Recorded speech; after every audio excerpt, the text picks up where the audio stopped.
Hi, everyone. Can you see us? Feel free to turn on your cameras if you want to join us.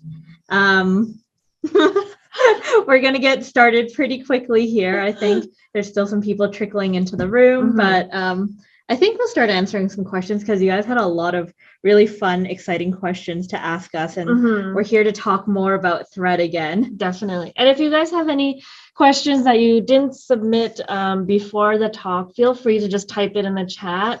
As usual, we have Maura kind of behind the scenes helping us facilitate some screen sharing, and she'll read us, or she'll let us know if there's any questions coming in that we didn't address yet. So usually there's one of us here, but today both of us decided to hop on.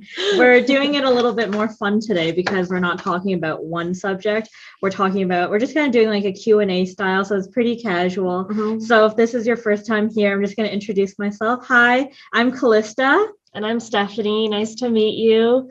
And so we're going to go through some of the questions that you had for us today. Like I said, this is not our usual thread talk where we focus kind of like on one subject. But since we always get so many questions from you guys, we try to answer them during our usual thread talks. But sometimes there's ones outside of what's relevant to the topic, or there's ones that people like to ask over and over again. And maybe they missed it last time, or they want us to like cover it a little bit more in depth this time. We're going to be doing all of that today. So yeah, grab a hot cup of tea or hot chocolate or some coffee, and then just sit down and we'll just have a talk, I guess, right? Yes. Okay. Okay. So if you don't know us already, we are WonderFil Specialty Threads. We're based out of Calgary, Alberta. So we're in Canada. It's starting to get cold, so this is sweater weather. This is for appropriate. Us. Yeah. And I know some of you guys might be in the US and we're like dressed in Christmas clothing. But, so if you are, happy Thanksgiving to you guys. Yes. So we're getting ready for Christmas though. So we're dressed quite festively for that. So let's get into it. Okay, this is a question that we always get all the time, no matter we're at like a show or in person or online. And I think it is kind of like a confusing thing, but thread weight, how does it work? What does it mean? How do you remember what all the different numbers mean? And that's a great question. And it is kind of confusing. So I get why people ask this question all the time. So we're going to go over what it is, and we have a really fun way of remembering how it works. So Stephanie, can you get into maybe what it is first? Sure. Yeah, we'll definitely be going over quite a bit of thread terminology, if you will, today. So I know many of you are returning listeners, so you might already know what thread weight is, but I'll go over it once again. Essentially, thread weight is calculated over how much thread is needed to create 1 gram. So the higher the number, actually the finer the thread, the more amount of thread is required to make that 1 gram, which is sometimes why it can be confusing, because some people think the higher the number, the bigger the thread, but actually it's the opposite in this case. The higher the number, the finer the thread, the lower the thread weight number, the thicker the thread is. Yeah, so if you have a gram of material, if it can go 100 meters, then that would make it 100 weight. Or if you have a gram of material and it can only stretch out 40 meters, then that would be a 40 weight. So that's why the higher the number, the finer the thread. The lower the number, the thicker the thread. So a great way to remember this is our WonderFil sausage theory. So I don't know if you guys have heard of the WonderFil sausage theory before or not, but if you haven't, it's actually on our YouTube page as well. We have a really cute animation to help you guys remember how it all works. But imagine you're having a party and you have a pound of meat to make hot dogs or sausages for everyone. Now, if you only have 10 guests to your party, each sausage you make for those 10 guests for that pound of meat, you can create quite thick, nice sausages. But if you still have only that same pound of meat, but suddenly you have 100 guests coming to your barbecue or whatever, you're going to have to make those sausages super thin and super tiny. So that's a way to remember it. So like the more guests you have, the thinner the sausages have to be, and the less guests you have, the more generous you can be with your meat, and you can make thicker sausages. And that's the WonderFil sausage theory on remembering thread weight. So once again, higher the number, finer the thread. lower the number, the thicker the thread. Yes. And for thread weight, pretty much every weight from a 12 weight to 100 weight will fit through the eye of your needle in your sewing machine. But if it's anything heavier, like the 8 weight, 5 or 3, that will not go through the eye of your needle. So that either has to be done with either couching or bobbin work, but it won't sew properly through the eye of your needle. So in your machine, just remember it only goes from 12 to 100. Yeah, 12 is a very important number to remember because we don't want anything thicker going through your machine needle. Yeah, this is different for sergers. It wouldn't go through the eye of your needle, but you can use heavier weights in the loopers and such. But I'm talking specifically about like just like regular sewing machines, long arm. You can go 12 to 100, no problem. Yeah. Yeah. Kind of on that note, we actually did get another question on what text weights are. Sometimes you'll see text like TEX beside a thread weight 2 and then a number beside the word text. And that is also referring to the thickness of the thread. So how does text compare to what thread weight means? So weight is usually defined, or you can see that beside like the number, you'll see like a WT. And that is like abbreviated for weight. And then text is another way of defining how thick or thin a thread is. So text actually is similar, but a little bit different. Instead of having a gram of thread and seeing how far it goes, this is more if you have, if you want to make 1,000 meters of thread and how many grams of material it would take to make 1,000 meters of thread. So generally, if you want to make 1,000 meters and it takes 25 grams to make that 1,000 meters, and that thread would be text 25. And so just to compare text to grams, text 25 would be very comparable to a 40 weight thread. So you can actually do some math to kind of like cross multiply and calculate it. So thread weight would really be like meters over grams, and then your text would be again meters over grams, but you can use a standard of like 1,000 meters would roughly be about 25 grams is like usually what text 25 is, and that would be comparable to a 40 weight. So you can kind of like use that as like your base. Yeah, but WonderFil, we just use thread weight. And I would say most companies that are in our industry generally do use more thread weight than text. Text is sometimes like industrial, more industrial. So or like a specialized material that wouldn't be measured the same if weight was used. Yeah, exactly. Yeah, so we're kind of just laying down the foundation before we really dive into some of the more technical questions. So the next thing I want to talk about is thread make. Yes, thread make is also important, but I'm just going to pop up a photo real quick if I can, definitely, to just show you like from 100 weight to like 8 weight or something like that, how thick and thin each one is. Compared to each other. So you can see here we stitched all of them out. You see how it only goes from 100 to 12 weight because that's all we can sew in our sewing machine. So you can see 100 would be quite fine. Anything I would say 60 to 100 is what I would categorize as a lighter weight thread. Anything that's more 40 and 50, that's kind of more like your utility weight. It's kind of just like standard. It's good for anything, but it's going to show a little bit, but not show a lot. And if you really want a bolder look for your projects, then you definitely want heavier weight threads. These are the guys that are going to show. It's going to pop a little bit more, even if you just have like a single straight line quilter or something. Exactly. Like that. And so that would be anything that's like 12 weight to 30 weight is heavier.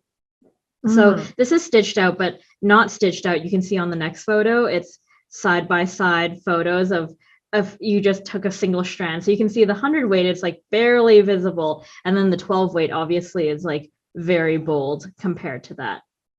That's right. Yeah. And before we move on, while we have the screen share opened, I know we kind of talked about what goes through your machine, but we also have our heavier weight threads that go from 3 weight to 8 weight. And those are typically used for hand, although many people also will use it in their serger. They can do couching with it, like Calista mentioned, or bobbin work. Yeah.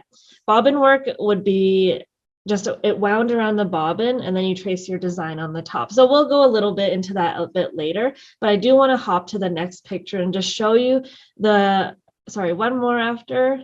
There we go. So this is the 3 weight, 5 weight, and 8 weight. And you can see they're quite thick and you can kind of understand why they won't go through the eye of your needle here. And we did compare it to how it is relative to floss, because floss is another very popular medium people use. Ours is a pearl cotton. So actually these cotton threads will be rounder, especially when you're doing your decorative stitches. They'll actually come out of your they'll sit on the fabric better. They'll kind of sit on the fabric a little bit better. Floss tends to lay flatter. So if you're doing like a lot of coverage, people like to use like a satin stitch with floss. But if you're doing more like decorative stuff, you're doing more of those like French knots and whatnot, here's like a very nice guide to compare what the weight of our pearl cotton is to floss. Yeah, it'll give definitely like a fuller look. And I think that's a good thing to remember as well, is generally you'll see also ply relating to thread, like 2-ply or 3-ply. And it's not like it makes a huge difference, but it does make a slight difference, because when you have 2-ply, it's just kind of like 2 strands of thread that are like twisted together, and that's what 2-ply means. But when you have 2 plies, because it's just 2, a lot of times they actually like sit flatter on your fabric, so they'll sink in more. They're going to blend in a little bit more because they're flat, so they like sit in your fabric a little bit more.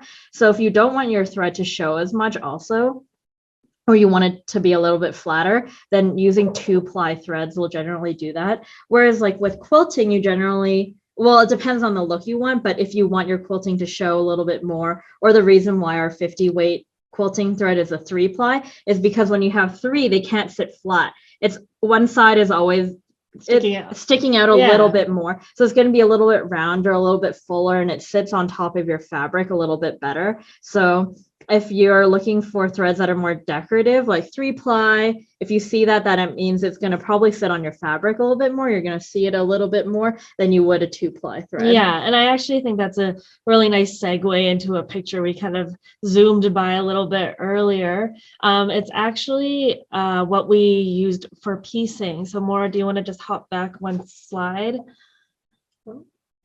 Oh, there we go. So this is a 50 weight thread on one side and then our 80 weight deco bob on the other side. And this is a really good example to show you how thread weight can actually influence the final outcome, even if it's for piecing and it's not like a thread used for decoration on top. You can see right here the shadow underneath where the seam is, and that's actually just because the thread takes up more space. So with a finer thread like an 80 weight or a 60 weight, and you're doing piecing with that, you can actually iron it and it will lay flatter simply because the thread is smaller. And this is very helpful when you're doing designs that have a lot of points meeting up, or anywhere where there might be quite a lot of bulk in the seam. Well, also like smaller piecing projects as well. Precision piecing as well. A finer thread you'll notice a big difference if you're using a smaller thread, if you're doing some precision piecing. Yeah, exactly. It won't eat into your seam allowance as much. So not just for like decorative purposes, thinking about the construction of your project's thread weight does make a really big difference. Where you want to add bulk or take away from bulk, you need to think about how thick or thin you want your thread to be. Again, it really all depends on like what kind of results you guys are looking for. It's not like you have to do something a certain way, but changing just the thickness of your thread can make a difference and influence your project differently. So keep that in mind. It's not just the utility of putting something together. It does make quite a difference for sure for thread weight. Yeah. So now we will go a little bit into thread make. So this is we're mostly going to be covering cotton, polyester, and rayon today because that covers most of our bases in terms of what's available on the market. Are there any questions regarding Nope, embroidery? We're good? Yeah. Okay. So the first one I do want to cover is, Could you stop for a second more? oh yes. We'll take the screen sharing off. Yeah. So we'll start with cotton first, and we're going to go over some terms again. So you'll see the word long staple and short staple cotton. If you're looking for a higher quality cotton thread, you want long staple cotton because they're basically using longer strands of cotton and twisting them together. So there's going to be less lint, less breakage, and it'll just create a cleaner thread as a final product. I think a way to think about it is like essentially how cotton thread is made is from a lot of fibers or staples of thread. And so the shorter they are, the less they have to twist between itself a certain amount of time. So if you're using shorter staple Egyptian cotton, it's going to break a lot more easily, which is why every company out there is like trying to let you guys know that we have long staple Egyptian cotton because it means they're using longer fibers to twist together, which means they're going to hold better together. Because they're longer staples, there's also going to be like less flyaways, almost as if you're making it cotton, you're like kind of like twisting it all together and you see all these little flyaways. The shorter it is, the more you're going to have, but the longer they are, the less little like lints that you have poking up like that. And that's essentially what your lint is those little like flyaways that just kind of like come off as you're sewing. Yeah, that's right. So that's the first thing. We want long staple cotton. That's better quality. So the second word I'm going to talk about is mercerization. You'll see the word mercerized cotton a lot. So what that really means is that they've been treated so there's less stretch. They take on color better, and it actually improves the strength of the cotton overall.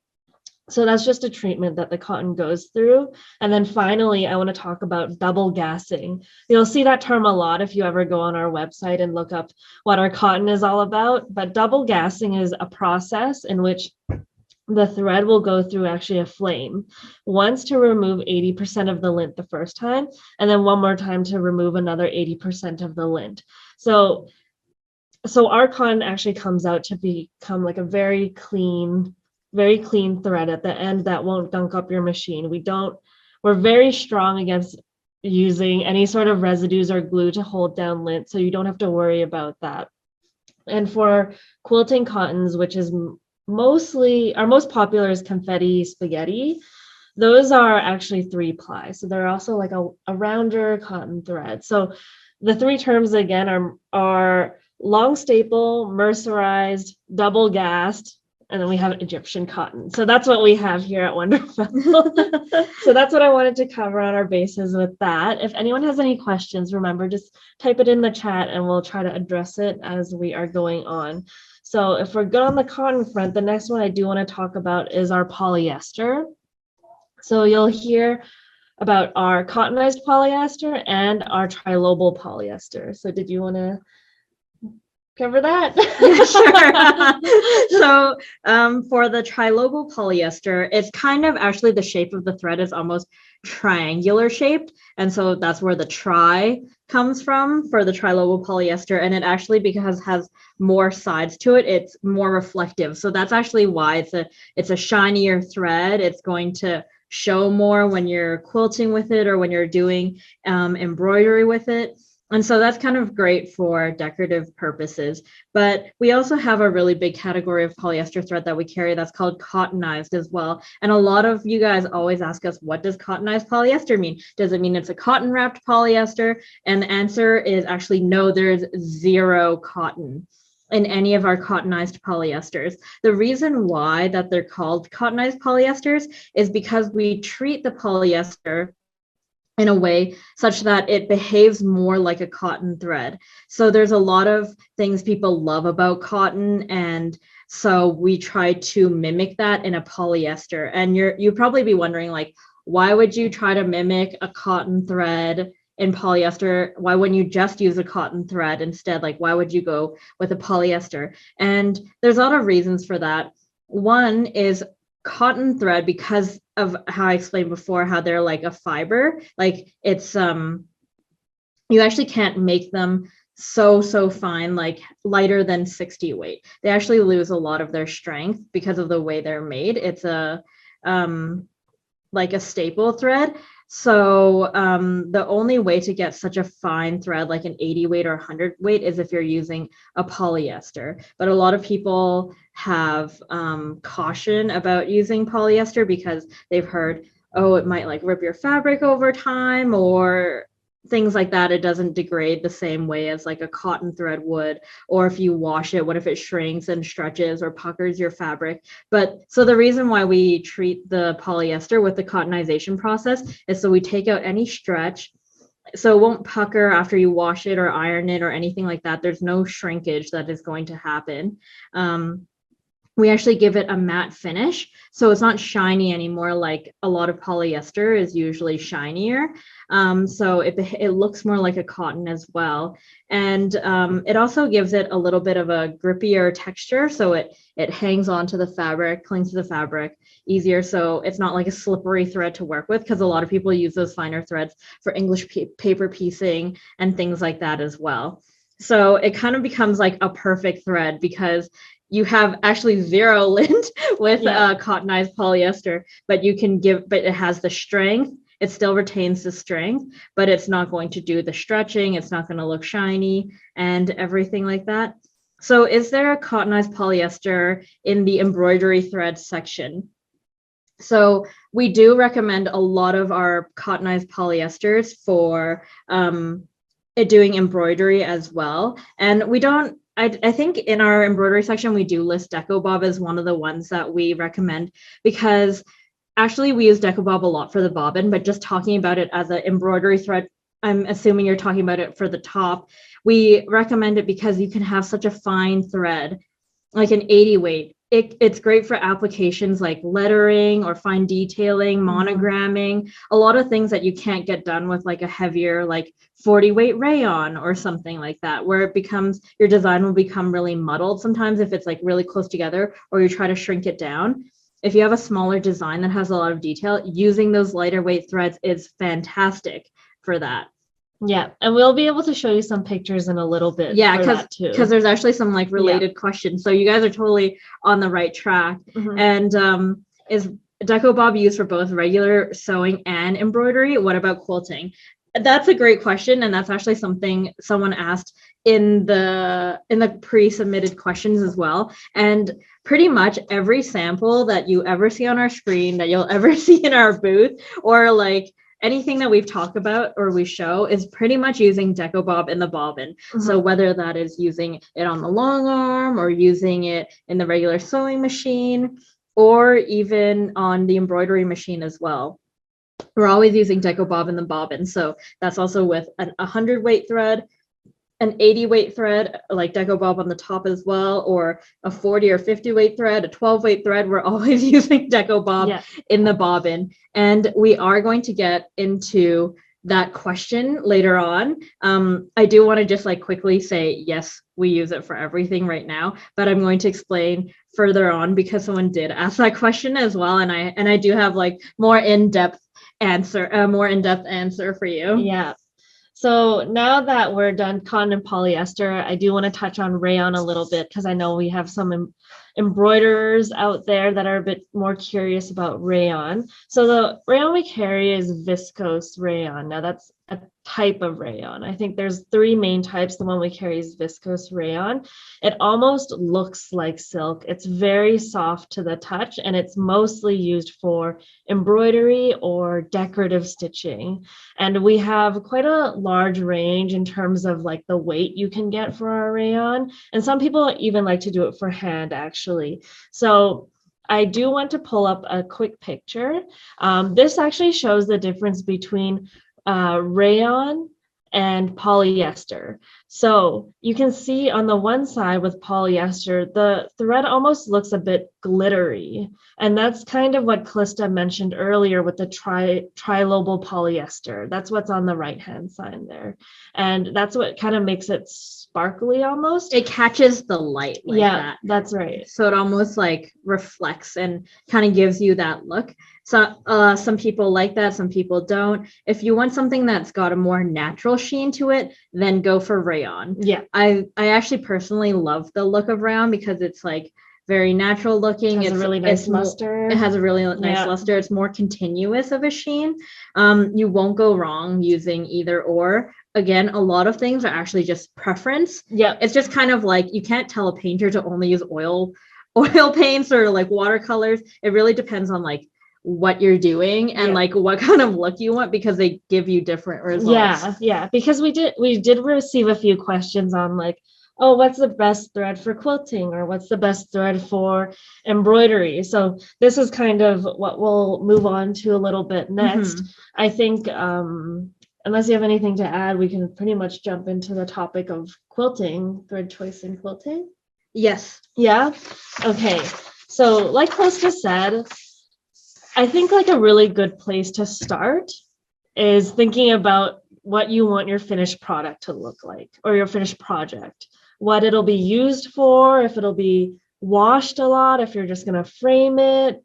What else? Like if you want the thread to show, or if you want just the texture to show, do you want the quilt design to be the main star, or do you want the thread to really add an additional element to your quilt? Those are really important factors. I think that's completely right. Like a lot of people generally ask us like, what's good for quilting, what's good for embroidery. I can definitely list off like one single thread for you that I know will do the job, that will give you like good results no matter what. But it just depends on like, it really depends on your project, because like if you don't really go into like what you want your project to look like, or if you want the result of your project to be like something that shows or something that hides, it really depends on all those factors. So you kind of have to like ask yourself, when I'm doing the quilting here, do I want it to be like bold stitches? Do I want it to show kind of, but not be like the star? Or do you want it to be like totally hidden because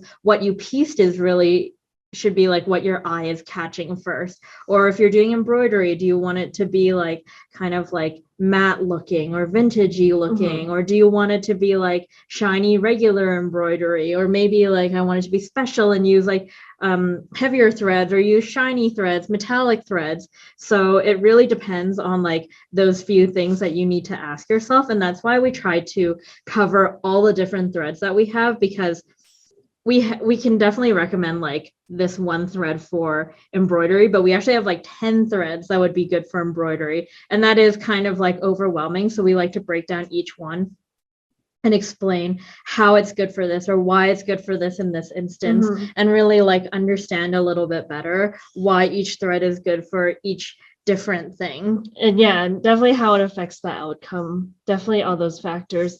So the first picture I want to pull up for this is actually, for those of you who attended our spaghetti talk, you might have seen this photo before, but it's actually a quilt by Susan Cleveland.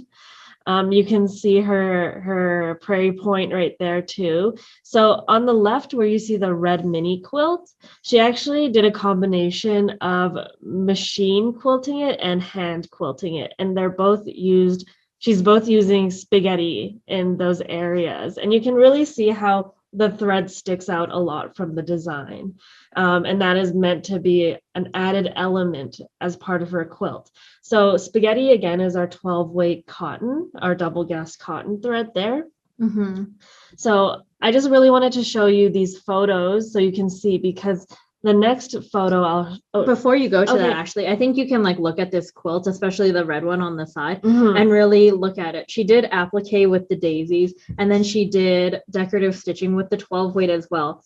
Now, if you were thinking about how to quilt this quilt, there's so many ways to go about it. If I used 100 weight thread like the WonderFil, those those daisies would pretty much be the only design element on that whole piece. And the red background would be totally empty. You wouldn't see any stitching. Or like you would maybe see the texture of the quilting, but you wouldn't see any of like the threads show. But she decided to use a 12 weight here. So like the thread actually becomes part of the design. The fabric is totally plain. It's the thread that actually creates part of the design of this quilt, where she decided to hand quilt it, where she decided to add some French knots and machine quilt it. Like it all adds something to this piece. So it really depends on how you want it to look. If you wanted it to be like totally plain, except those daisies, then you would use a really fine thread. But here she wanted to use thread as part of the design element. And so that's why she used a heavier thread that would definitely catch your attention and that you would see a lot. And the other thing is, what if she used a red thread that was the 12 weight? You would definitely see those stitches show again, but then again, it would hide a lot more and be more of like a background element. But then she decided to use a white, which contrasted. So not only does your choice in thread weight matter, your choice in thread color really matters too. So I feel like a lot of times people think about thread like it needs to blend, it needs to blend, it needs to hide, and not really be like the main feature. But you guys can really flip the whole thing around and like use a contrasting color or a complementary color and really use that as part of your design element for your quilting or for your embroidery and projects and everything like that. I think that's a really good point to make, because even if people have the urge to want to have their thread be the main star of their show, they think that it has to be something overly complicated on the long arm or something like this. But even with just some straight stitch quilting and some, you know, some contrasting thread, I think that really makes a big difference on the quilt. We got a question. We got a comment that, have you ever considered putting all this information in a book with actual stitched out mini samples? I would order it in a minute. Maybe that should be our project. That's a good idea. 2022. I think it would be like an encyclopedia. Yeah, multiple series. If you guys have joined us for other thread talks, you know we can like ramble on forever about thread. Now there's two of us. But you know, like getting comments like this really makes us feel good and like feel like we're giving information that's helpful to you guys. So for sure, if we have a spare minute, we will make something concrete and like maybe publish a book about thread. That's a great idea. That's funny. Yeah.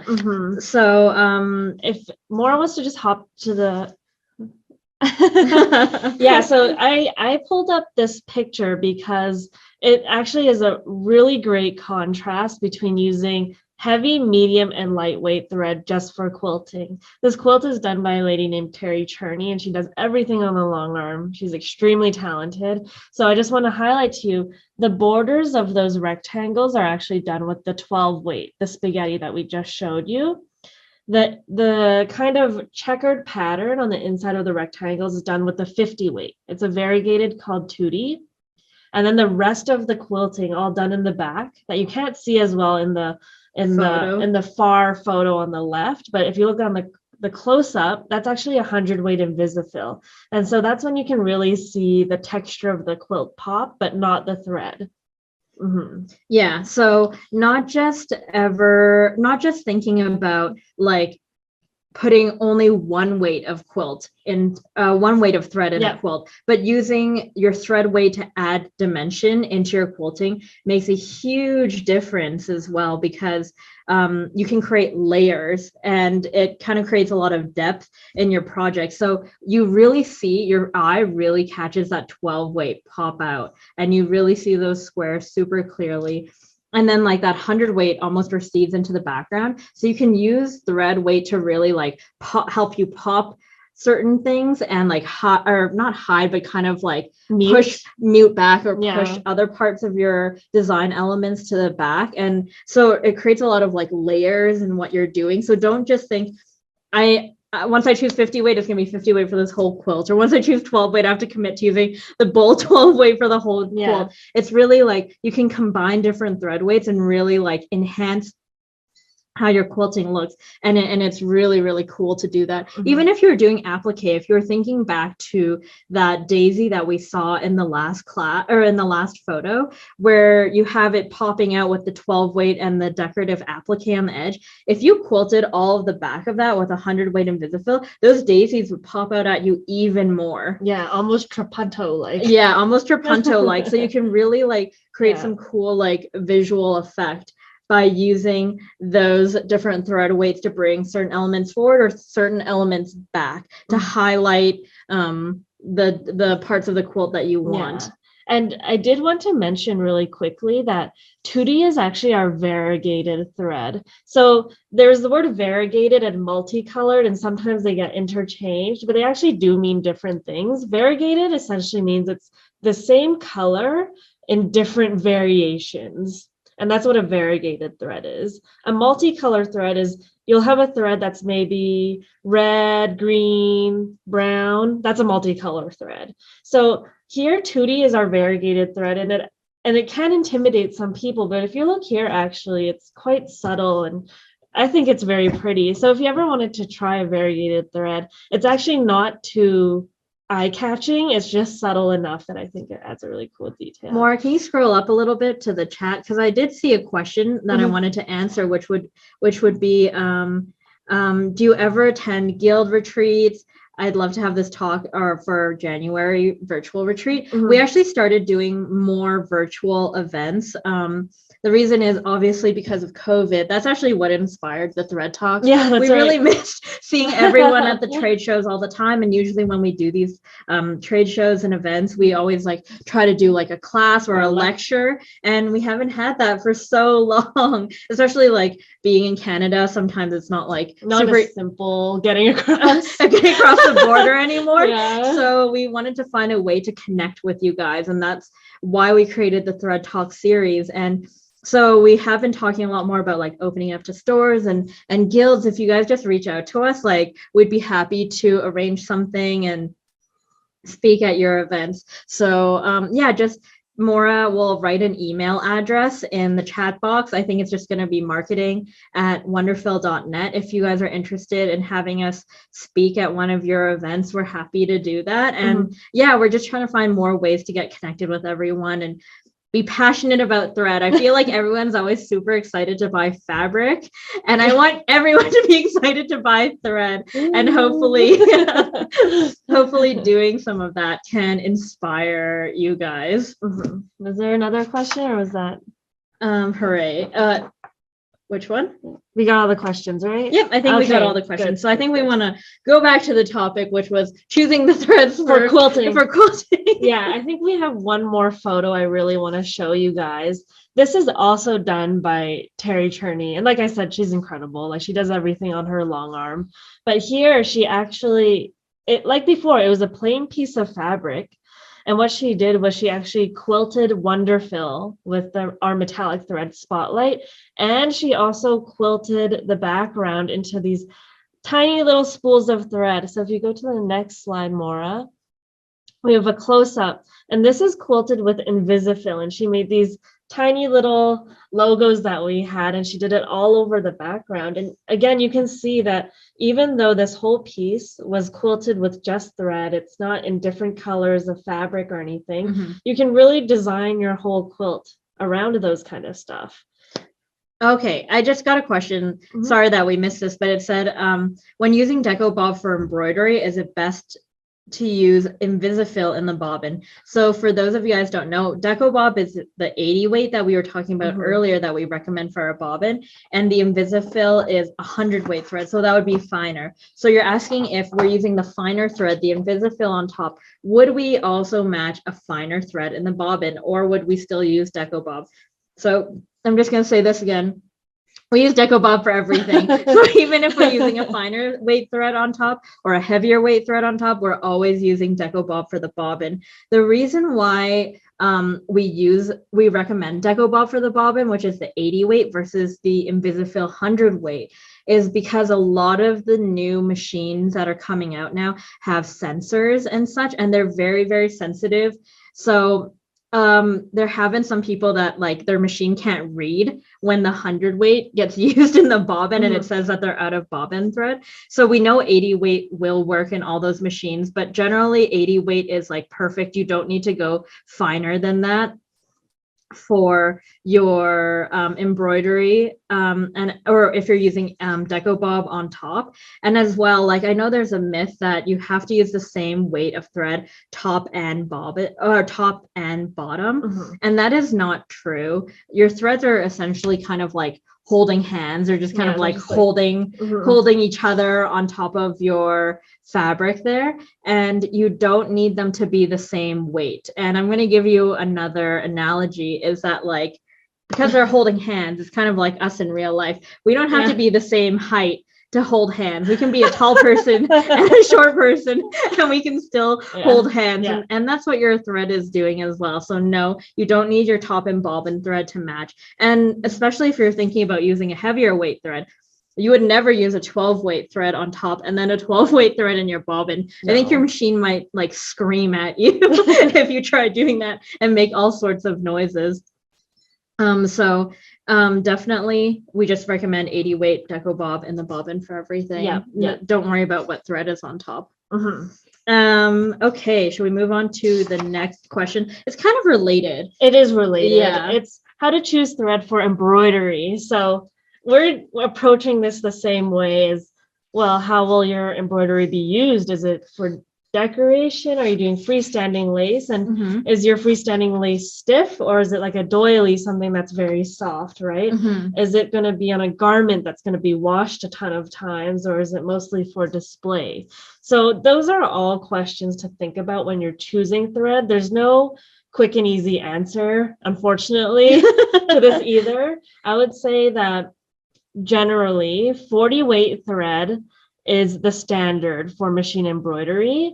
It's what's used in, it's what people use to do most of their designs, which is why 40 weight is the most popular for embroidery. Now, if you're to take the patterns that you're making and either shrink them or enlarge them, or if you have like a specialty type of embroidery pattern that you bought, then you can think about using like the different threads. But definitely if you're doing like finer things like monogramming or lettering, you can use those lighter weights like Invisifil or Deco Bob to do that type of job. And even if you're doing freestanding lace as well, Deco Bob top and bottom with the 80 weight, you can actually get a really fine lace that's actually soft and drapable and not like a piece of cardboard. You know what I mean if you've used 40 weight and 40 weight top and bottom to make that freestanding lace. Yeah, for sure. And you know, if that is still the look that you're going for, I know we have these ornaments. They're actually with Deco Bob in the back, and they're actually made with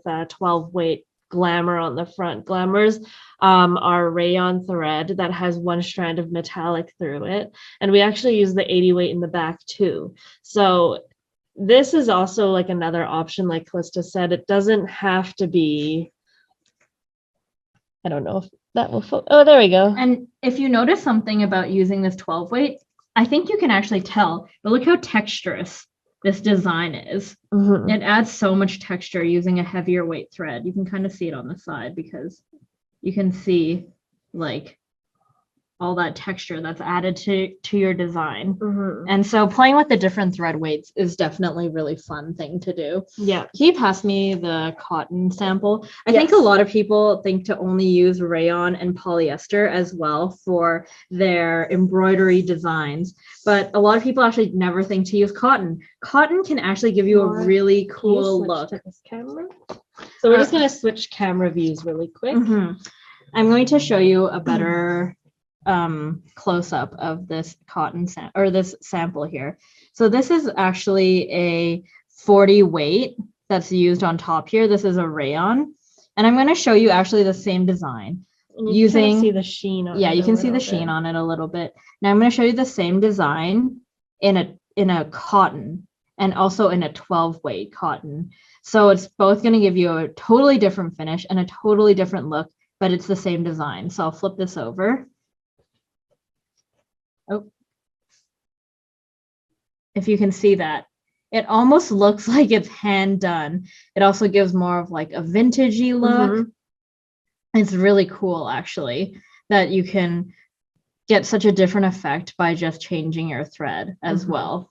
Like I'll try to put them side by side here. We actually have a photo of them too, oh yeah, so we can share that. Maybe we after. can just put that on the screen. But you can see here, like this is your 40 weight, and then this is your 12 weight. So that like you it looks see totally the difference different. in shine too. Yeah, and you can see the stitching a lot more in the 12 weight, so that's what gives it like a hand done look. Especially almost here, and definitely like versus here, that vintagey vibe. Yeah. So someone asked what 12 weight we're using. We're using our spaghetti, our 12 weight spaghetti. Yeah. Spaghetti's getting a lot of love in the talk so far. More, if you could just go back to the other camera, and maybe if we can show a screen share of a closer shot of that sample I showed, so it's not shaking in my hand. You're not screen sharing yet. I know. Okay. Where is it? Keep going. There we go. There we go. Okay. Okay, we're just gonna pull that up really quick. So you can see here, this is a better view of what we're just showing you. So especially around the edge of the flowers, you'll notice a big difference. I think so. Yeah. So same design, totally different look. Yeah. Very, very different look. And we did pass by some photos that are kind of important to choosing the embroidery thread as well. So if we could just go back a photo. So these are, again, the same embroidery, but 3 different types of looks.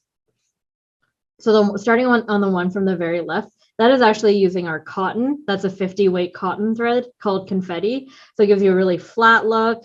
It's completely matte. It's soft. It's nice. The middle one is really shiny. That's using the polyester. And then on the very right, you're using the Rayon 40 weight. So then again, you can see that polyester versus Rayon stitched out look is totally different. Yeah, the Rayon definitely looks a lot softer and smoother. Yeah. Whereas the poly is definitely catches the light more, especially because we took these with flash on, right? Yeah. So yeah, and I think a lot of the times you'll see a lot of like the companies that make embroidery thread only have polyester, but not really have rayon, because polyester is generally a little bit cheaper to make. The material is a little bit cheaper to make. And so that price point is a lot more attractive to people. I wouldn't say rayon is like twice as expensive. It's not. It's just like a little bit more just because of the material and the processing.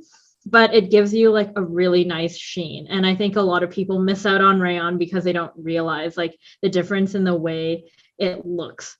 Yes. And I do recommend rayon a lot for embroidery. I really like that natural sheen it gives.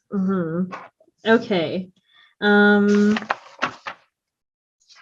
I think we need to get into, what should we talk about? What's the next question, Stephanie? I think it was metallic threads here, but yeah, and I think I have some photos of metallic threads in embroidery too, so maybe we can touch on metallic threads a bit. I know it's always a bit of an enigma, so can you combine the threads in the same embroidery to get different effects with the embroidered design? Yes. So you can definitely like switch out your threads. You can use like a variegated thread here or a heavier weight thread here.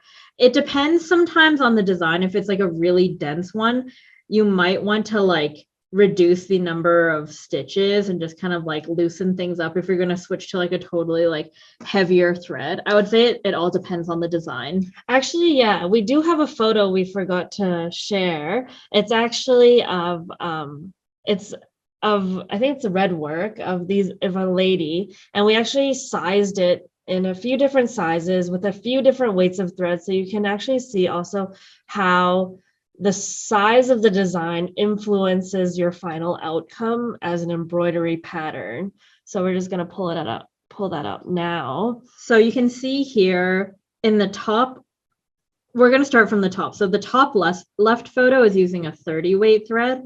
So you can see in the larger design, that thread looks so good because like everything, all the detail is still really clear, and you can see that it's like bold. It really pops out at you. But if you're going to shrink that design smaller, the 30 weight in the top left corner gets really muddled and you lose so much detail. Then in your 40 weight, the next one that we're going to look at is the 3 ladies beside that on the top right corner. And so that's using your standard 40 weight thread. We have the same size, the ladies in the same size, and you can see starting from the very first one on the left, it looks nice. There's nothing wrong with that. Compare it to the 30 weight. The 30 weight does pop out a lot more. So if you wanted to like pop more, then definitely you would be like, oh, maybe I should use like a little bit of a heavier weight thread there. But then in the medium size, it actually is perfect for that, where the 30 weight lady starts losing a little bit of detail. And then finally we get to the smallest lady in the 40 weight, and that looks okay. But like, again, some parts are losing detail. It's getting like a little bit crowded. Yeah, the design. And then so now we're going to go to the bottom left corner, and so you'll see 4 ladies there. So again, this is actually using our 80 weight deco bob on the top, so you can see the first one looks fine. It's definitely like a finer look. Again, it just depends on what look you want. Do you want a bolder look? Do you want like something that's more like delicate looking? And then what you see here is like in the smallest size, that the 40 and the 30 weight looked really blurry. The 80 weight looks perfect.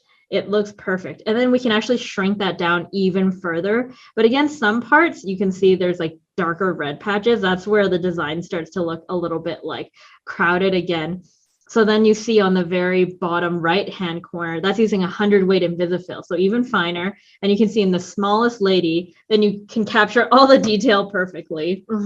So that's why it's so important to think about what your final design may look like or the size of it. And that's why it's actually a really nice choice to go for a lighter weight thread when you're doing like monogramming, especially. And I think someone was asking specifically about like if it's the same design, if you can switch weights or threads in between. Yes, it is just like a little bit more work sometimes. You just have to consider like, is this thread going to need a different needle size and things like that. So just keep that in mind. Needle sizes are so important. So if you're going to be changing different threads, make sure you're also changing the needle in between depending on what thread you're changing to. Yeah, otherwise you'll definitely run into problems like shredding or breakage if you're not using the correct needle size. Exactly. And so that kind of like is a nice segue into what is the best way to make metallic thread work on a sewing machine. So we can stop screen sharing for a moment here. But last month, I actually did a really long thread talk of metallic thread, because it's the holiday season. Everyone loves using metallic thread. It makes for great ornaments or decorative elements on your projects. So I know there's a lot of like hesitancy sometimes on using metallic thread, because like a lot of people have heard like horror stories on like using metallic. So I did give like a whole lecture on metallic thread specifically. Now, long story short version of my 1.5 hour thread talk is 4 big things. One is you definitely need to use the right size needle. We recommend using a top stitch 90-14 for your metallic thread. There's a lot of different types of metallic thread, but the type of metallic thread I'm going to talk about here is kind of like this one, the one that you generally think of when you're thinking of metallic thread.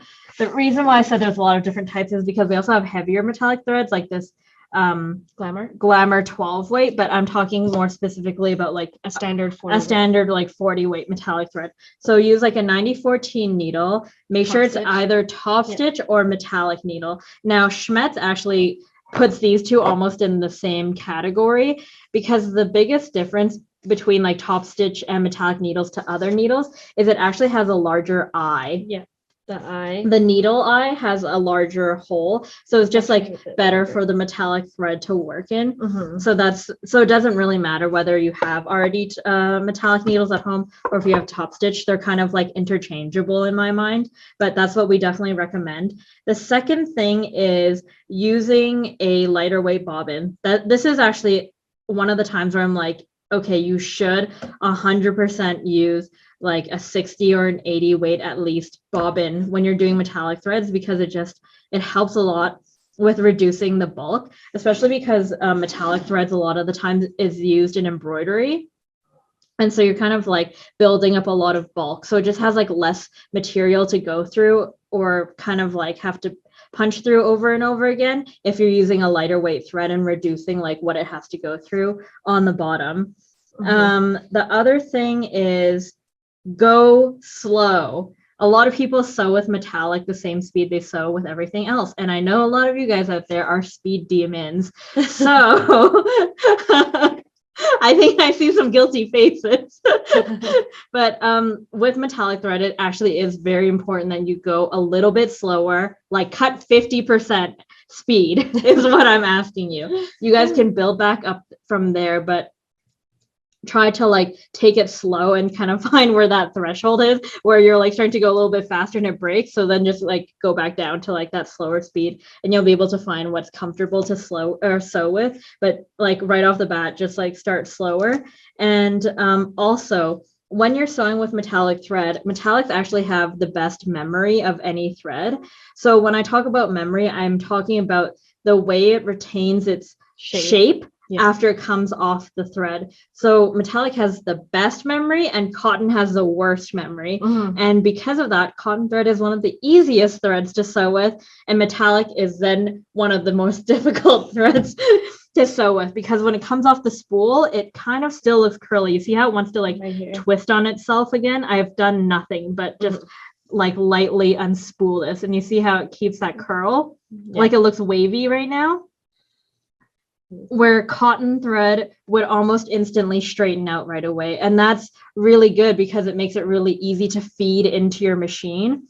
Now, that's why I don't recommend putting metallic threads on your horizontal spool holder, because it's just a really short distance between it before it feeds into your machine. And it's very easy for it to it's a slipperier thread. So just like even just a little bit of extra, look how easy it just like wants to twist up on itself, and I'm like barely doing anything. So if it twists up and it gets all tangled before it goes into your machine, of course it's gonna like break and have other issues.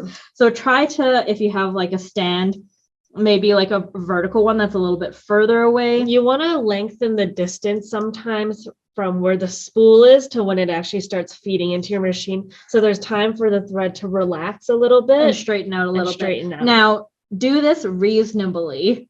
And why I say this is because I once met someone that told me they drilled holes into their ceiling so they could feed their metallic thread all the way around their sewing room before it goes into their if you have a thread stand, that will suffice. That is sufficient. Yes. A thread stand is sufficient. And or if your vertical spool pin is a little bit further away, you can use that as well. If you don't have a thread stand, sometimes I just say like throw your thread in like a cup behind your machine and then feed it through afterwards. But just give it a little bit of distance. And we also have a really handy accessory, actually. It's called the Wonder Guard. You can kind of see it right here. It actually sticks onto itself, but it's not actually sticky. If you wind it kind of slightly loosely around the spool with a bit of give, nothing too tight and nothing too loose, that will actually also help straighten out the thread a little bit before it feeds into your machine. Well, it just prevents the thread from pooling, because some of the slipperier threads like rayon or metallic sometimes want to pool a little bit on your spool, and just having like a Wonder Guard or this kind of tape around your thread kind of just prevents extras from coming off and having an opportunity for it to like twist up on itself before it goes into your machine. This is especially helpful for those slippery threads. Exactly. So even for storage, this is how I store all my rayon threads, because they're notoriously slippery. So when you are putting it away, then you can just wrap it up tighter. So then like the thread won't the thread won't unspool, so and you like can see it right there. loosen up. Oh, I'm not sure. There we go. So you can see it right there. Mhm. This is actually one of the suggestions that we have on our holiday gift guide. Yes. Is like a pack of Wonder Guard. It's such a nice, Very like, practical gift. very practical gift. So if you have practical friends, then like that's a good stocking stuffer gift. For sure. Okay. Let's see which one we have next. And the next one is the best needle and bobbin weight to choose for different threads, I believe. And so for the rayon, or for your different needle sizes and everything like that, it again depends on the type of thread that you have.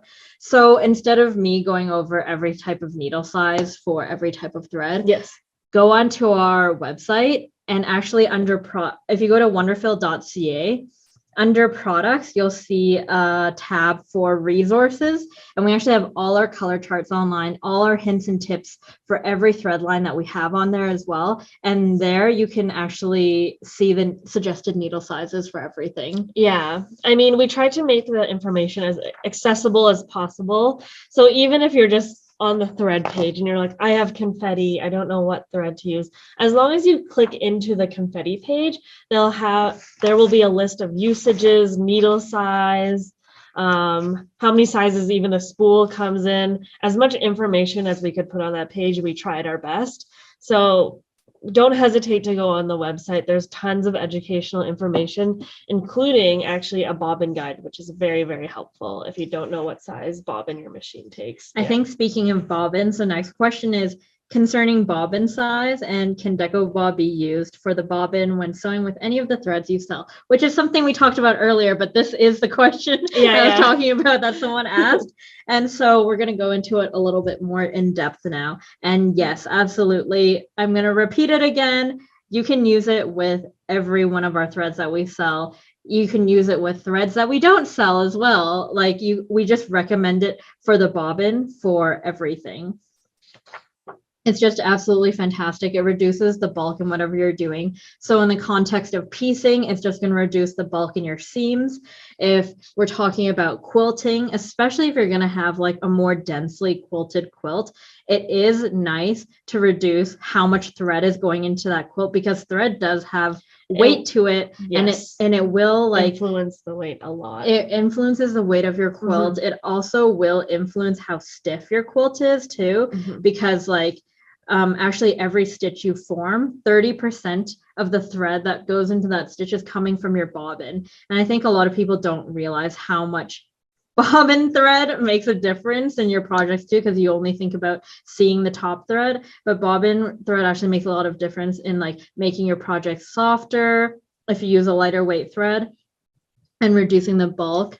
I wanted to add too, since we're talking a little bit about bobbin and quilting, if you have just one panel of fabric as your backing fabric, it is nicer to have kind of a finer thread that can blend into the back of your fabric, so you're not seeing all just the outlines without the actual quilt design that's on the front. So sometimes it is nice having a finer thread that is more blendable in the back, so that you don't have to worry about like, oh, it's just covered in like these thick lines in the back that I can't cover up anyways. So that's also another reason to think about using a finer thread like Deco Bob in your bobbin. And I'm not sure if we mentioned it, but Deco Bob is also the only thread that we've wound onto all our pre-wound bobbins.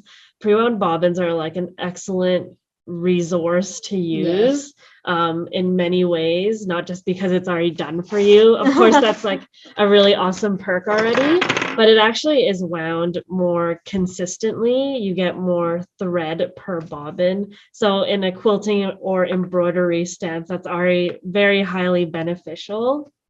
And actually, when you do embroidery, you'll actually have more consistent tension throughout your design.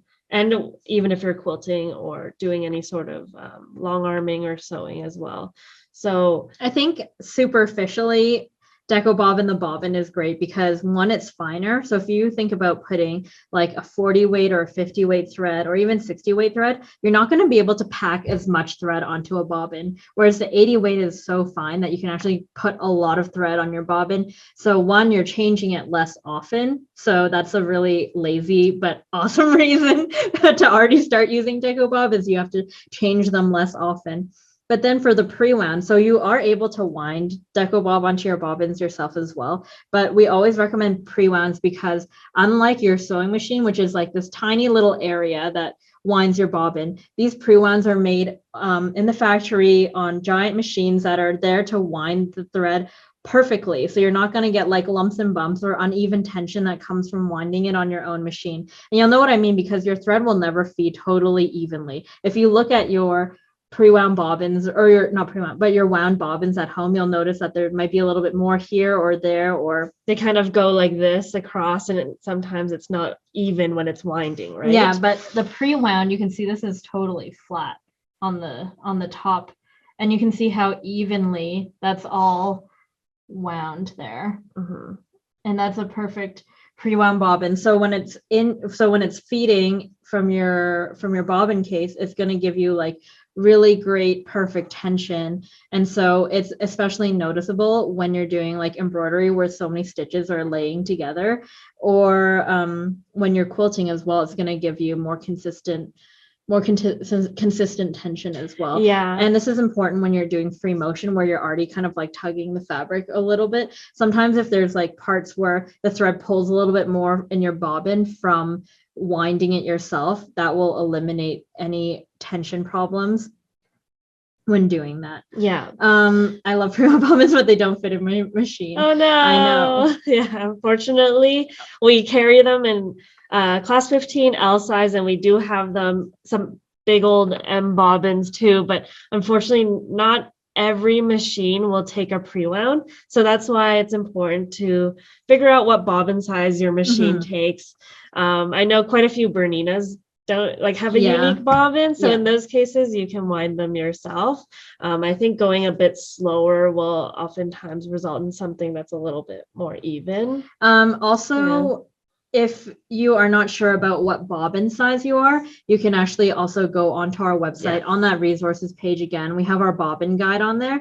So you can download or open the bobbin guide on our website. And on one of the first few pages of the bobbin guide is actually a chart that you can print off.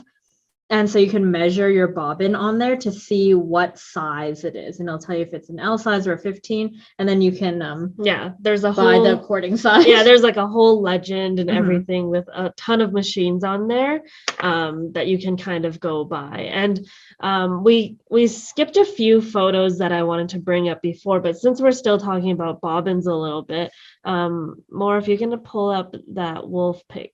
Oh yeah, that wolf one. There we go. Okay. So the one on the left is our metallic and the one on the right is Mirage. It's a 30 weight rayon thread. Both have Deco Bob in the back. And I wish I had the sample right next to me so I could actually show you the back, but it's extremely flat. And a tip to give when you're actually doing embroidery is you actually want to match your bobbin thread to the top thread. Is that right? To the fabric color. To the fabric color. So if it pops out or pokes out a little bit, it won't be so evident.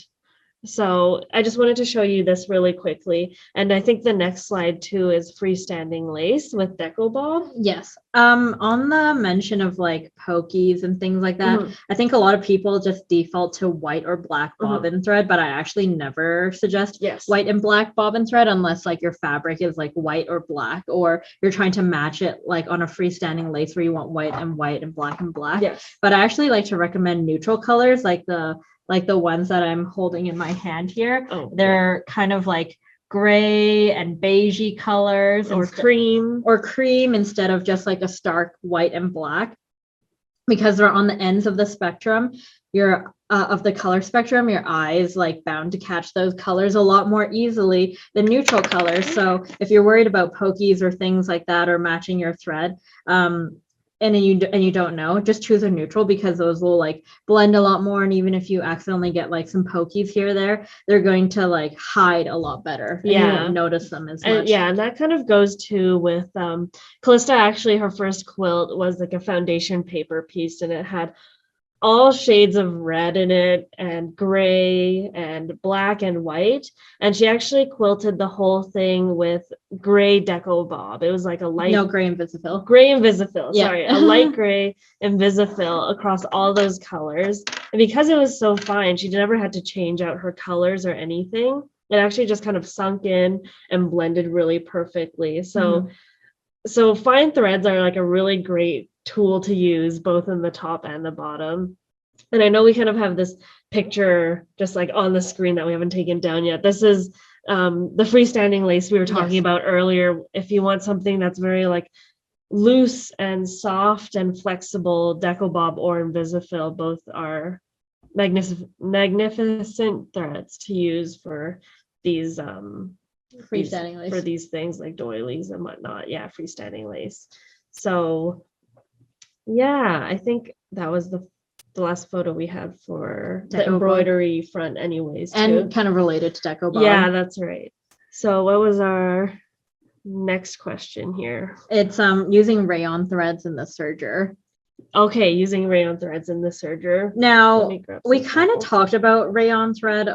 We kind of talked about rayon threads a little bit already, but rayon threads essentially are decorative threads. You're not really using rayons for construction purposes. You're pretty much always using rayon in a decorative sense. So I assume when you're asking about rayons in the serger, you're using it for a decorative edge, and you're not using it for construction for garments or things like that, or in the seams of things, because I would not recommend rayon for that. Rayon actually weakens a little bit when it's wet. So it's not good if you're constructing with rayon. Rayon should really just be used in the sense for a decorative purpose, like decorative applique, embroidery, or decorative edging on things, decorative stitching, like only in that sense is usually what you'll find rayon being recommended for. And that's what I like to stick to as well.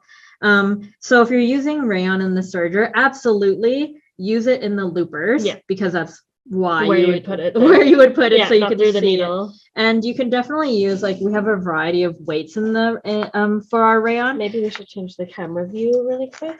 But usually we suggest using rayon for like the heavier weight rayons, because you can see them a lot better when you use them in your loopers.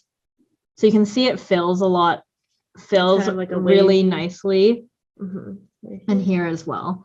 And you can use lighter weight rayons in the serger as well, but they just don't fill as much. So like, here's an example. Like, this is 30 weight rayon. This is the Mirage, that blue wolf that you saw earlier. This is the same thread, just in a different color. So like Calista said, there's a few more gaps in there. But if you're using something like Razzle, sorry, let me get this. It just fills a little bit more. So again, there's no right or wrong with which one you choose, but the 8 weights and the 12 weights will just fill a lot fuller. And but you can absolutely use rayon in your loopers for the serger. Yes. There we go. Okay. Thanks, Maura. The next question we have is how to properly wind thread for bobbin work. So the only time you would ever use do bobbin work is like if you're using those 8 weight threads that we were talking about. They're too heavy to sew through the eye of your needle, which is why you have to wind it on your bobbin and kind of sew upside down. If you're using a thread that can fit in your needle, you generally wouldn't be needing to use it for bobbin work anyways, because that would just be like making your sewing like 10 times or not. You're just doing kind of double the work for not really like an exceptionally better outcome. Yeah, exactly. So like the only time you use you do bobbin work really is like when you're using a heavier thread that doesn't go through the eye of your needle. So you're using like an 8 weight or something like that. Now that's not going to go really through your bobbin winder. So when you're doing bobbin work, just wind them by hand. And try to do it as evenly as and try to do it Yeah. evenly. Because the thread is thick, you're not going to be sitting forever winding bobbins or anything like that. And But there's pretty much no other way Yeah, to do I would it except say- winding it by I hand. would just say maybe another tip is wind a few like that are ready to go, so you can just pop it out and put it back in as you're sewing, so you don't have to pause your whole sewing situation and then wind another bobbin, Yeah. because it will go faster since it is a Yeah. thicker thread. Yeah. Another question we got is, what tips do you have for getting the best thread tension? And so there's a lot to understand about thread, not a lot to understand, but for thread tension, it really depends on your machine. And it's not even just like the same model or the same brand. They're all kind of like slightly different. So I can't just be like, for this thread, just put your machine at 3. And like, I'd expect it to work across everyone's machine perfectly. Mhm. Because there's different nuances to everyone's machine. So I like to train you guys on how to understand thread tension or a little bit, or machine tension a little bit better. And so the best way to do this is always when you're stitching with a new thread, just test it out on a sample of the same thing you're going to sew on. So what that means is, when you change your thread, don't just take something out of your scrap bin that's like a single piece of fabric and stitch on that and assume it'll be the same as when you go to your quilt sandwich. No, what I mean is try to find something that's almost the exact same medium as what you're about to stitch on. So if you're going to stitch on a quilt sandwich, then test your thread on something like a quilt sandwich first. Yes. And then you'll actually know how it's going to look when you go to do your actual thing. So here are just some things to remember when you're dealing with your tension. Is when you first stitch it out, look at your piece of fabric or your quilt sandwich or whatever that you tested it on, and see if any of the bobbin thread is pulling to the top, or if any of the top thread is pulling to the bottom. If it's not, then your tension is good. Yeah, it's good. But if you notice that your top thread is pulling to the bottom, then that probably means your top tension is a little bit too loose, which is why it's like going to the bottom. So just tighten it up a little bit. And then the reverse is true. If you see your bobbin thread going to the top, it probably means your top tension is too tight. And that's why it's pulling that bobbin thread up. So you have to loosen your top tension a little bit. Yeah. So just kind of play around with the dial, make just little adjustments, and you can actually do it as you sew too. Yeah. So just kind of like keep those things in mind, and definitely don't be intimidated with playing with the tension a little bit. I think the more comfortable you get, the more you're going to be willing to experiment with different types of weights of thread and types of thread. And you won't be so worried being like, oh, but I'm not supposed to touch this part. Yeah. You'll never be able to try different threads if you don't learn a little bit about tensioning your machine, I think. Yeah. Okay. Finally, we have, what is the life expectancy of different types of threads? Do you want to get into this, Stephanie? Sure. I mean, I can't give you just a number off the bat because that just wouldn't be accurate, but I can give you some tips that would be suggested for how you store thread. And this applies to a lot of other, I think, materials and stuff. So we don't really want to put the thread like close to a window in direct sunlight. You don't want it in like an exceptionally humid space, or a space that gets like blasted with like a ton of heat. That dries it out. Yeah, that like dries it out. So you don't want it too wet, you don't want it too dry. It's anywhere in between there is fine. So in your drawer, if you keep them in your cabinet or in a box in kind of like an organized way, that's like a perfectly acceptable way to store your thread. I would say the only thing is if you have like a really special thread, like we have rinse and gone, of course you don't want it next to a place that's very humid, because then your thread will just deteriorate really, really quickly. You might want to put that in a Ziploc bag. Yeah, put it in a Ziploc bag. But yeah, generally most threads, we're not being like, you don't have to be like super finicky or like be like, and like put it away somewhere super special. Just like throw it in the drawer, throw it in a box somewhere that is just like mainly sunlight, I think, is like the biggest thing. We don't want it to get like moldy if it's like very humid next to a wet thing. We don't want it so dry so it gets all like crusty and stuff. And we also just want to avoid some sun bleaching, which applies to most things, right?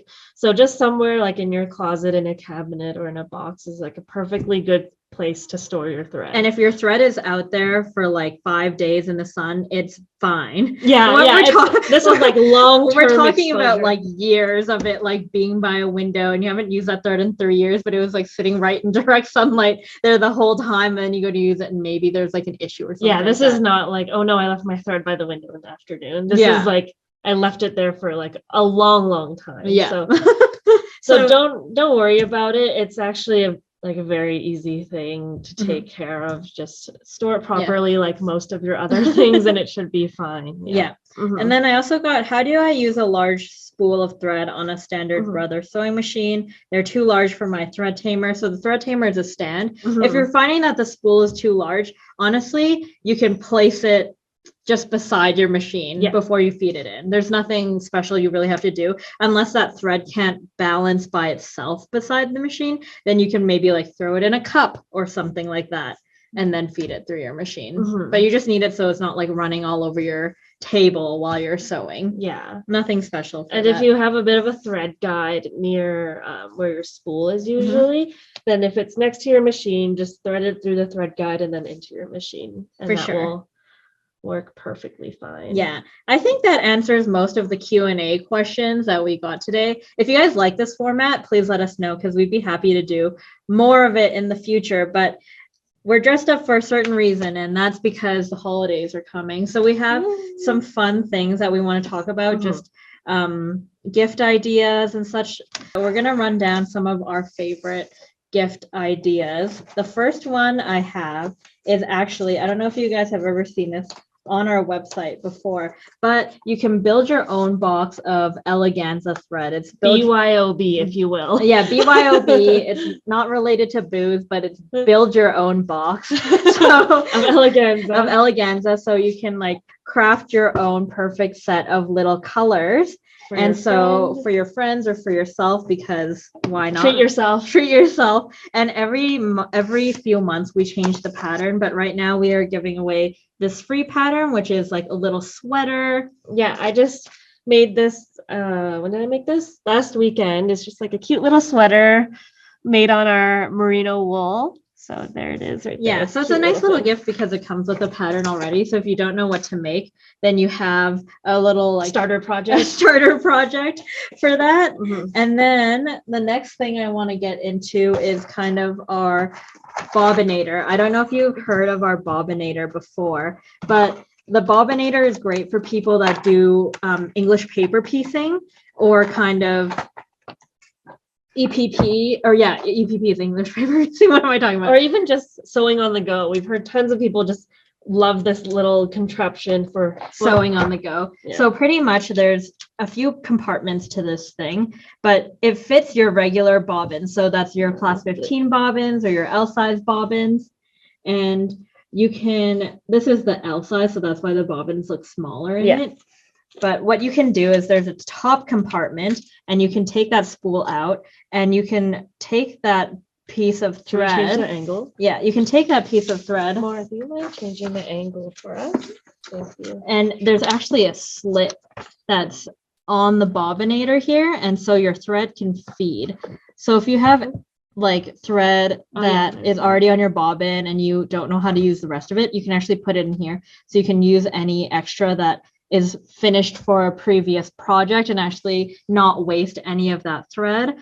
As well, if you're on the go doing English paper piecing, it keeps everything nice and tidy and stored, so you can just like pull out however much thread you need and snip it off. And or if you're doing like a class and you want to bring a few colors, you can wind your own colors or use your pre-wound bobbins and stick them in here, and you can use them to sew on your machine as well, since you have that handy little guide. So you can see the bottom part is the storage compartment, so you can store a few extras.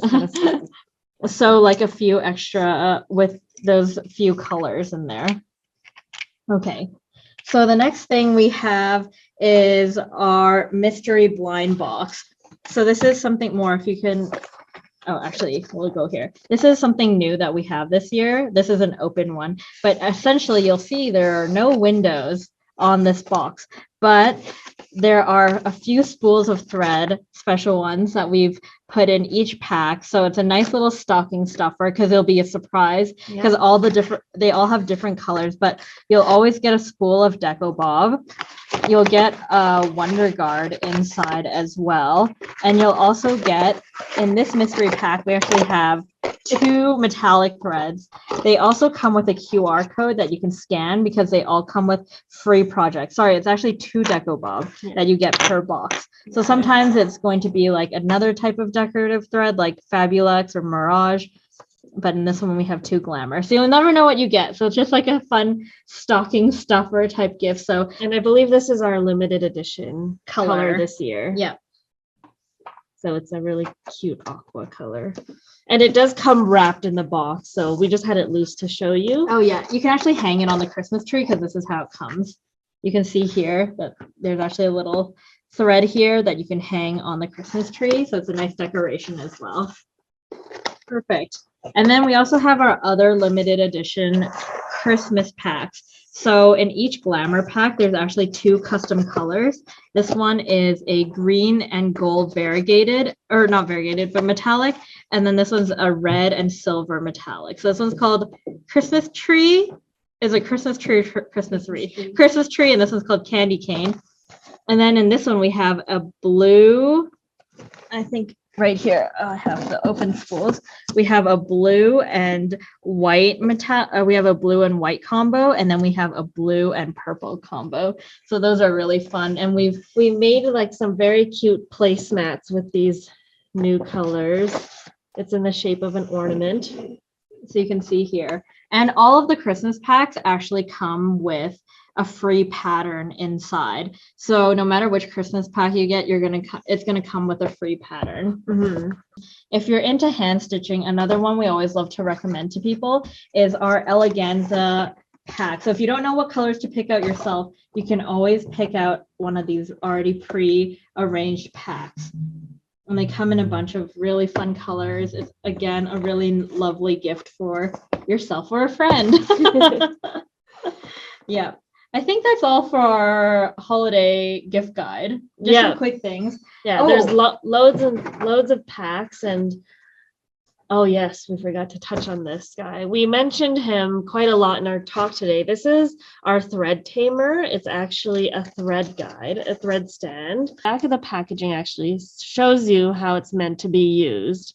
So you can use it for couching. There's 3 pins on the back, so you can use it for your couching. There's also a horizontal spool pin placement as well. Mm-hmm. So you can use it for that also. And it's like perfect for almost any sewing application. And it's a nice handy tool to have by the machine, especially if you're one that likes to use metallic threads. Oh, yes. Because thread stands and metallic threads are an excellent combination. Yes, they are.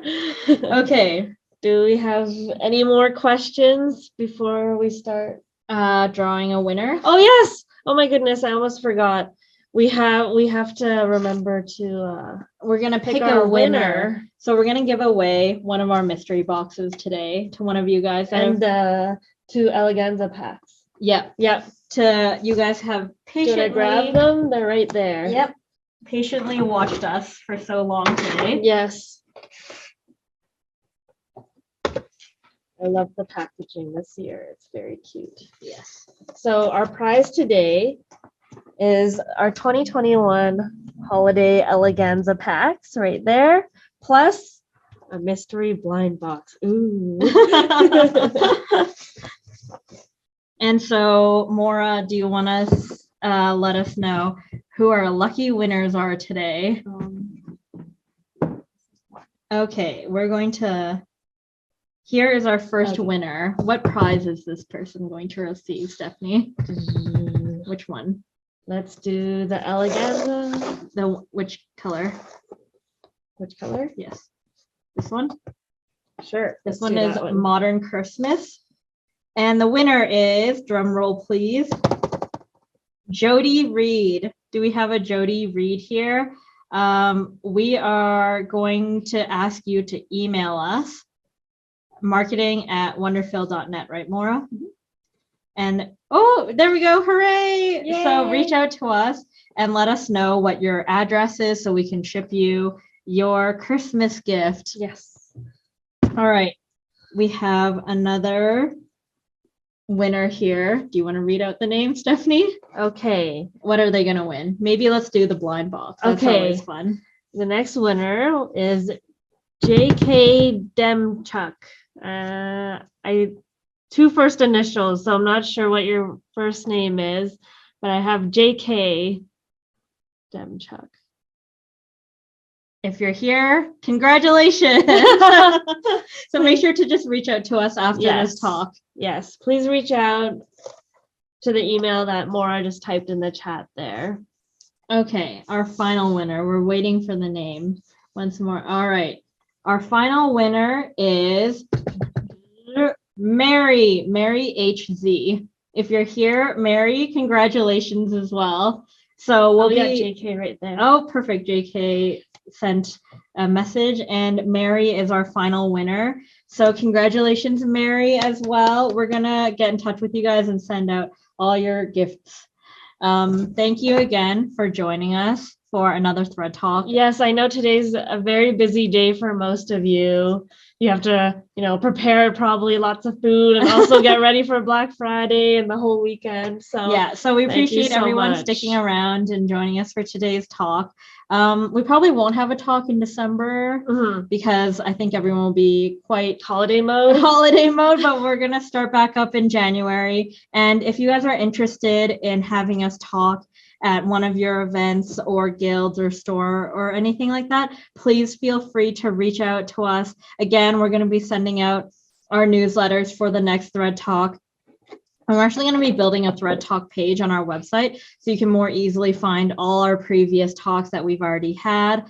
If we have missed anything, we're so sorry about that. Put it in our in the comments section when you sign up for the Thread Talk, and we're going to try to answer it next time if we missed anything. Yes, and I also wanted to say thank you to everyone that gave us some ideas on what we can talk about next. We're always open to answering questions and kind of laser focusing on some certain topics that need some more clarity. So thank you for those that gave us an answer. And thank you for those that also said that we could talk about anything we wanted. So it's really sweet of you guys. Yeah. Thanks for joining us today. All right. Happy holidays.